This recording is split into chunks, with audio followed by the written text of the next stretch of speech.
million people could get vaccinated in the U.S. before the year ends. Still, health experts warn coronavirus cases and deaths could rise after the Thanksgiving holiday. Britt Conway has the latest. A COVID-19 vaccine on the horizon. The White House vaccine chief revealing the first Americans could be vaccinated in just a few weeks, as early as December 11th. My expectation, this vaccine will be as safe as all the other vaccines that are being used in the population. And Dr. Moncef Slaoui, the head of Operation Warp Speed, says the FDA Vaccine Advisory Committee is scheduled to meet December 10th. If the committee issues an emergency use authorization for Pfizer's COVID-19 vaccine, it could be rolled out the next day. Our plan is to be able to ship vaccines to the immunization sites within 24 hours from the approval. So I would expect maybe on day 2 after approval, on the 11th or on the 12th of December. 20 million people in the U.S. could be vaccinated by the end of 2020. Experts say healthcare workers, the elderly, and people with underlying medical conditions will get the vaccine first. On Saturday, U.S. coronavirus cases surpassed 12 million, an increase of more than 1 million cases in less than a week, according to Johns Hopkins University data. And health experts fear an even bigger surge following the Thanksgiving holiday.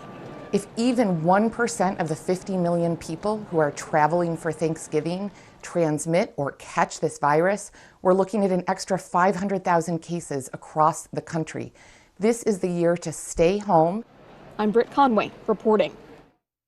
And taking a look at the number of local coronavirus cases now. There are 322 new COVID-19 cases in New Hampshire tonight. That includes 12 cases in both Cheshire and Grafton counties and 3 new cases in Sullivan County. The state also reports 4 more COVID-related deaths tonight, one of which is in Sullivan County.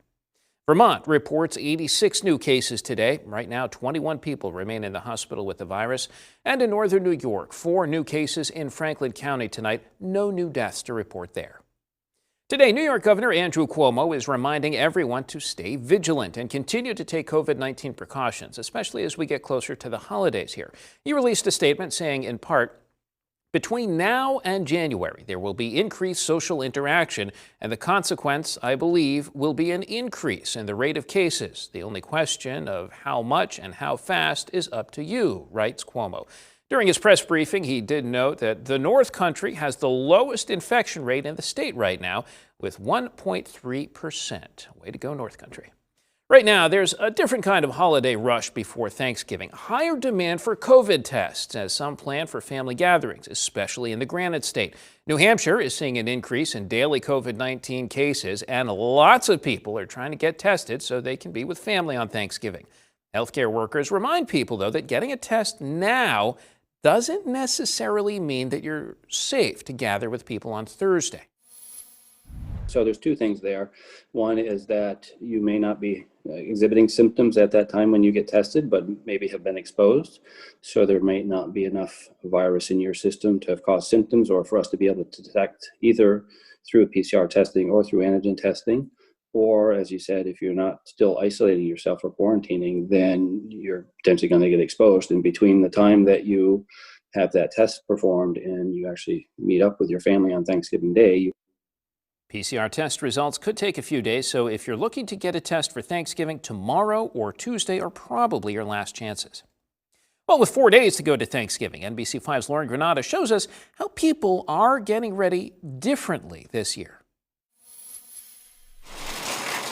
The weekend before Thanksgiving typically calls for some major food shopping. Usually I'm doubling up on everything, and this year I'm just kind of doing single batches. But amid the pandemic, folks like Tracy Burns are preparing for less people around the table this Thursday. For the past 5 years, we've done a Friendsgiving with about 15 people, and this year we're just doing low-key, and there'll just be 4 of us. Families like the Burns are following Governor Scott's COVID-19 statewide issued guidelines, which include banning social gatherings with people you don't live with. My daughter was supposed to come up from Washington, D.C. Which means Adam Barsh will be missing one at the table. This year it's just going to be my wife and I, and we're just keeping it really simple. This family has the same idea. We don't want to cook a lot of food because it's going to go to waste, and we don't want to waste any food. Vermont Meat and Seafood Market says it's a common theme they're seeing among families celebrating Turkey Day this year. We actually had more people order breasts or legs or just parts of the turkey. Hannah Bowman, the front house manager at the shop, says they've gotten more turkey orders than they expected, giving out 210 birds tomorrow. I've actually, on the phone between Thursday and today, have probably declined about 60 orders for turkeys. Hoping it means people are staying in their own homes and keeping COVID-19 out. Lauren Granada, NBC5 News.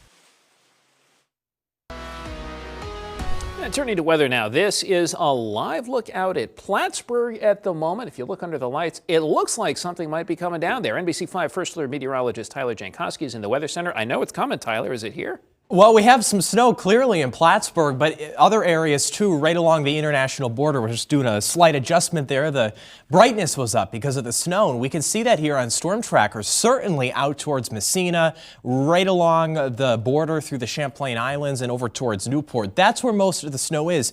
Basically, this is just a push of warmer air, so it won't last long, but it may be enough to cover things over, especially across northern New York. This is exactly the area where we thought that might be the case. And then you go down towards Rutland, and it's more of a rainy, maybe sleety mix in town there, but very scattered. And then you look off to the west, and it's rain, a cold front down through Pittsburgh. So the snow potential is between now and midnight, that potential for a covering. This map's really interesting. It really helps show where it's actually snow. You can see the visibility is reduced to Messina. If the Plattsburgh weather station was working, it would probably be a 1 or 2 mile visibility indicating the snow, but not so much elsewhere. So the snow is really confined to northern and northwestern areas. It is cold enough, 32 in Messina. We'll take a look and show you where this snow is going when it switches to rain.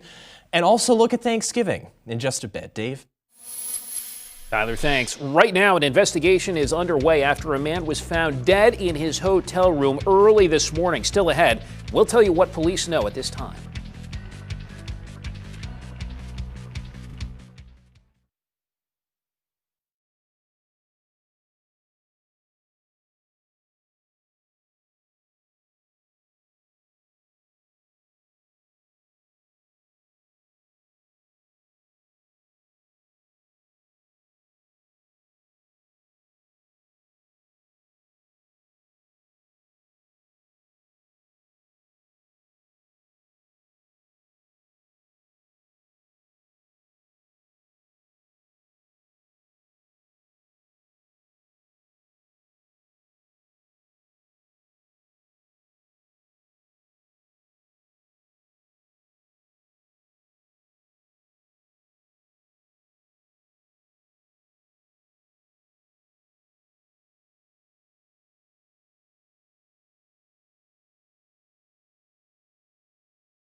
You're watching NBC5 News. New tonight, a man dies in a Rutland motel room early this morning. Police believe it's a homicide.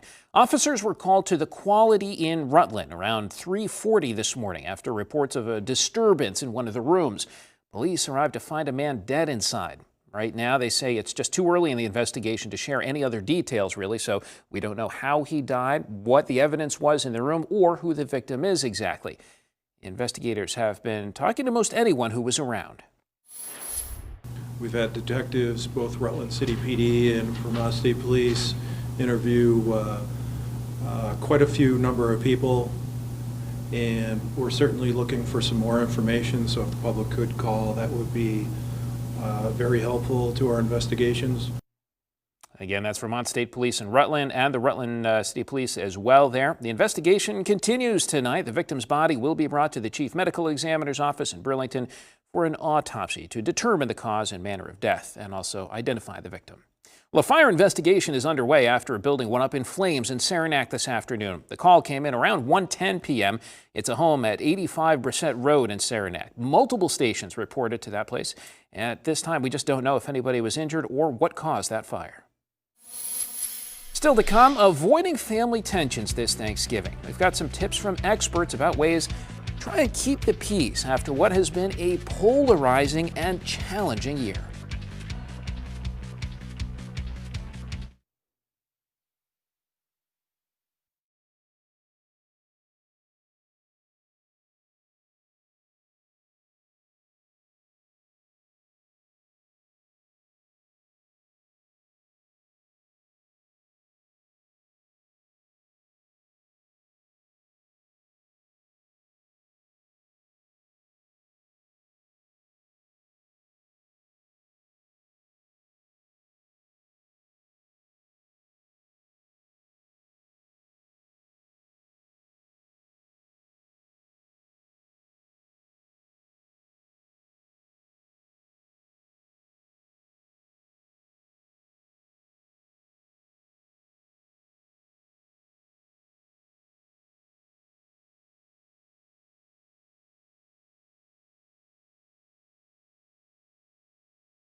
Welcome back. Well, this week we celebrate Thanksgiving at an unprecedented time.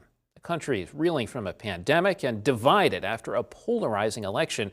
With everything going on, this could create some tense moments among family this holiday, to say the very least. NBC5's Ixa Diaz is in our Washington bureau with some tips on how to help avoid some of the tension. The holidays can be stressful no matter what year, but especially in 2020. So therapists say have a plan before seeing loved ones to avoid tension over hot button issues. Whether you're gathering around the table or tablet this Thanksgiving, chances are a controversial topic will come up over dinner. You can say, here's what I will talk about, here's what I don't feel like talking about. And if you start engaging in it, I'm just going to politely walk away. Vail Wright with the American Psychological Association says to avoid family conflict this holiday, set rules and boundaries ahead of time that everyone agrees to, and hold people accountable if they don't abide by them. If at any point you feel uncomfortable, give yourself permission to leave. It's best if you're going to use technology and Zoom to connect during the holidays to do it around an activity. So do it around the blessing at the table or that time we're expressing gratitude, because that really focuses the connection that you're making. If mask wearing and social distancing are causing tension among your loved ones, express your concerns from a public health perspective and don't turn the pandemic into a political issue. There is a place for empathy where different people are going to be making different decisions about what feels risky or safe for them. And again, you care about them, you love them, but focusing on yourself and what you're doing and keeping yourself safe is really, at the end of the day, the best strategy. And therapists say if you're invited to a gathering you don't feel comfortable going to, thank the host, politely decline, and be firm in your decision. In Washington, I'm Aixa Diaz. Well, the ice rink at Rockefeller Center reopened for the holiday season. Enjoying the holidays at Rockefeller Center will look a little different this year because of the pandemic, though.